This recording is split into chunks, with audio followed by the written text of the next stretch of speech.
கடந்த மாத இறுதியில் ஸ்ரீகம்பாங்கான் பகுதியில் உள்ள ப்ளூ வாட்டர் எஸ்டேட் சுற்று வட்டாரத்திற்கு அருகில் 24 வயதான சரஸ்வதி சான் சி கியோங் என்பவரின் சடலம் மீட்கப்பட்டது தொடர்பான கோரமான கொலையில் 26 வயதுடைய தகவல் தொழில்நுட்ப அதிகாரி கே கார்த்திக் மற்றும் 23 வயதுடைய லாரி ஓட்டுநர் ஹரிபிரசாந்த் ஆகிய இருவர் மீதும் குற்றச்சாட்டுகள் பதிவு செய்யப்பட்டுள்ளன.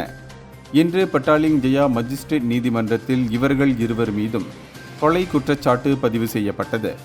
இந்த கொடூர குற்றம் கடந்த அக்டோபர் 24ஆம் தேதிக்கும் அக்டோபர் 25ஆம் தேதி அதிகாலைக்கும் இடைப்பட்ட காலத்தில் நடந்ததாக கூறப்படுகிறது.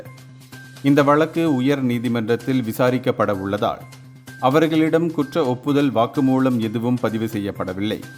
ஒருவேளை குற்றவாளிகள் என்று நிரூபிக்கப்பட்டால் இவர்கள் இருவரும் மரண தண்டனை, ஆயுட்கால சிறை தண்டனை அல்லது பிரம்படி போன்ற தண்டனைகளை எதிர்கொள்ள நேரிடும்.